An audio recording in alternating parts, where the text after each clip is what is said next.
Allô les amis, j'espère que tout le monde va bien. C'est l'apôtre Louis-Armand Paulin. Aujourd'hui, je vais parler du manque de puissance de certains chrétiens. Je vais parler de 5 raisons qui expliquent que des chrétiens n'ont pas de puissance, alors que la Bible parle de la puissance du chrétien, de la puissance, de l'autorité du chrétien. Le chrétien marche dans la puissance. Mais pourquoi des chrétiens aujourd'hui n'ont pas de puissance? Moi, personnellement, je vivais pendant des années, précisément 14 ans, je n'avais pas de puissance, pas de pouvoir. Et le problème, et le pire, c'est que je ne me rendais pas compte. Je ne savais pas si je n'avais pas de puissance. Parce que je voyais les gens autour de moi. Pour moi, c'est normal, c'est comme ça que les chrétiens vivent. Right? Pas de puissance, rien du tout. Je pensais que les chrétiens devaient être tout le temps en train de subir. C'est ça que je pensais pendant des années. Donc, j'ai passé 14 ans dans le désert spirituel, aucune puissance. Alors que la Bible, Jésus parle de la puissance des chrétiens. Il parle de l'autorité qu'il nous donne de marcher sur le serpent, sur le scorpion et sur toute la puissance de l'ennemi. Et rien peut nous nuire. Il a dit ça dans Luc 10, 19. Alors pourquoi aujourd'hui que les chrétiens là n'ont pas de puissance? Ils vivent les mêmes choses. Ils vivent exactement les mêmes choses pendant des années et des années. Ils n'ont pas de puissance.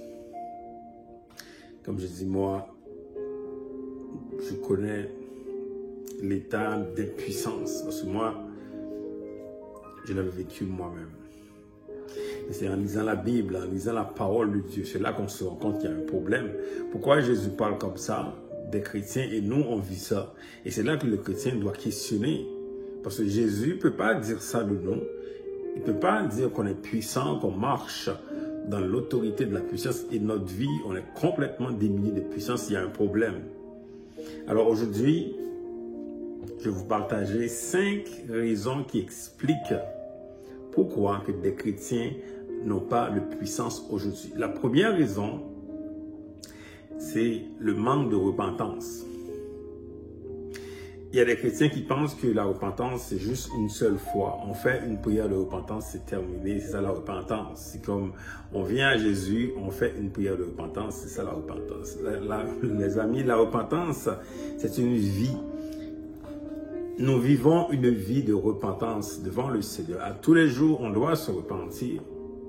À tous les jours, on doit se repentir. On doit vivre une vie de repentance. On est tout le temps repentant devant le Seigneur, un cœur repentant. Ça, c'est la première chose, parce que la première raison, les chrétiens ne vivent pas une vie de repentance. La deuxième raison qui explique ce manque de puissance, parce que des chrétiens ne cherchent pas la vie abondante. Parce que Jésus l'a dit lui-même qu'il est venu nous donner la vie abondante. Il faut la chercher, cette vie-là. On ne peut pas la définir dans un terme clair, parce qu'à l'époque, Jésus parlait à ses disciples qui étaient au bord de la mer. Là. Quand on parle de vie abondante, on ne sait pas vraiment c'est quoi exactement la vie abondante. Il va le définir pour nous dans nos vies. Quand nous le cherchons avec un tel désir, une telle passion, le Seigneur va déposer dans nos vies la vie abondante. Moi, je n'étais pas au courant de ça. Là. Moi, j'étais chrétien, né à l'église. Moi, je n'étais pas au courant de la vie abondante. C'est seulement en 2016 que cela m'a été révélé. Quand j'ai aussi la révélation de la vie abondante, je me dis, waouh, c'est ça que je veux vivre, moi. Et le Seigneur m'a fait grâce. Je suis en train de vivre la vie abondante en lui. C'est puissant, c'est glorieux. Mais il faut la chercher. Beaucoup de chrétiens ne cherchent pas cette vie abondante. Il faut la chercher. La troisième raison qui explique que des chrétiens aujourd'hui n'ont pas de puissance, parce qu'ils vivent dans des relations superficielles. Ils n'ont pas de relation forte. Vous savez que la vie chrétienne, c'est une vie de relation. Il y a beaucoup de personnes aujourd'hui qui n'ont pas de relation. Elles restent uniquement sur les médias sociaux.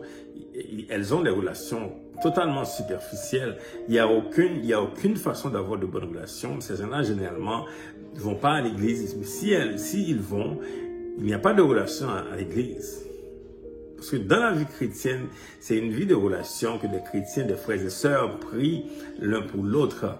Il y a une vie de confession également, parce que des fois, on peut faire des erreurs, on peut tomber dans le péché, toutes sortes de choses peuvent arriver. Mais à ce moment-là, si on est ensemble, on est dans des relations, on prie, on s'encourage, il y a des relations fortes. Quand on est tombé, quelqu'un est là pour prier pour nous, on s'entraide dans beaucoup de choses. C'est ça la vie chrétienne, les amis. Donc, si on est dans un contexte qu'on veut pas avoir de relation. Il y a des gens, par exemple, qui étaient blessés à l'église, qui ont eu des mauvaises expériences à l'église, ils veulent plus aller à l'église, c'est comme c'est terminé, on veut rester loin, on veut s'isoler. Et c'est là que l'ennemi les oppresse davantage, parce que quand on est seul, quand on est isolé, c'est facile que l'ennemi oppresse. Donc, manque de relation forte, c'est l'une des raisons qui explique que des chrétiens aujourd'hui n'ont pas de puissance. Quatrième raison qui explique cela également, c'est le manque de prière.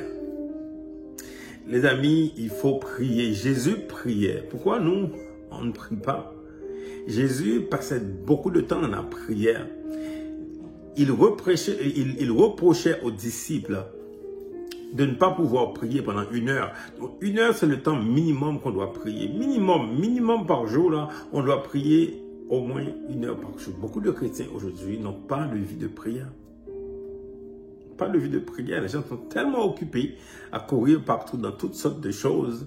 Mais on a 24 heures, les amis. Si on a 24 heures, on a tous du temps pour prier. Mais les gens sont tellement occupés, tellement distraits, pas le temps de prier. Pas le temps pour vraiment rester dans la présence de Dieu, pour bâtir l'intimité avec lui. Et c'est la raison pour laquelle il explique que ces chrétiens n'ont pas de puissance. Et finalement, la dernière raison qui explique que des chrétiens n'ont pas de puissance aujourd'hui, c'est le manque d'engagement. Ils ne sont pas engagés, ils ne sont pas engagés dans quoi que ce soit, ils ne sont pas engagés dans un ministère, ils ne sont pas engagés dans leur propre vie. S'ils ont reçu une parole du Seigneur, une promesse pour faire quelque chose, on doit être engagé dans ce qu'on a reçu de la part du Seigneur. Peu importe la promesse qu'on a reçue, il faut être engagé. Soit engagé, on doit être engagé dans un rêve qu'on a reçu, quelque chose, engagé dans la famille, être engagé dans une famille spirituelle, être engagé dans son église, dans un ministère, dans sa famille, dans son rêve, dans quelque chose, parce qu'il faut être engagé. Quand on est engagé dans quelque chose, les amis, ça fait que la puissance de Dieu se manifeste parce qu'on veut bâtir quelque chose. On n'est pas là juste pour payer des factures, là, qu'on va juste travailler quelque part. On paye les factures, that's it. La vie, c'est une vie d'engagement. On est engagé dans une mission. On est engagé dans quelque chose. On doit se dire, OK, qu'est-ce que je fais? Je regarde la vie, je regarde mon entourage, mais c'est quoi que je dois faire pour s'engager dans quelque chose, dans une cause en particulier, une cause qui va plaire à Dieu. Les amis, la vie chrétienne, c'est une vie d'engagement également. On doit être engagé dans quelque chose. Alors, c'est vraiment les 5 raisons aujourd'hui qui expliquent que des chrétiens aujourd'hui n'ont pas de puissance. Malgré ces personnes parlent de Jésus, parlent de Dieu, aucune puissance à cause de ces 5 raisons. Alors voilà les amis, c'est le temps de reprendre, c'est le temps de vraiment de prendre une décision aujourd'hui. Moi personnellement, j'avais pris cette décision en 2013 et le Seigneur a changé ma vie. Aujourd'hui, je vous parle comme un homme de Dieu qui est puissant par sa grâce. Parce que j'avais compris qu'il ne pouvait plus vivre comme je vivais avant. J'avais pris une décision de changer ma vie. J'avais pris une grande résolution de changer ma vie. Voilà pourquoi aujourd'hui, je marche dans la puissance, dans la grâce de Dieu. Voilà, bonne journée, à bientôt.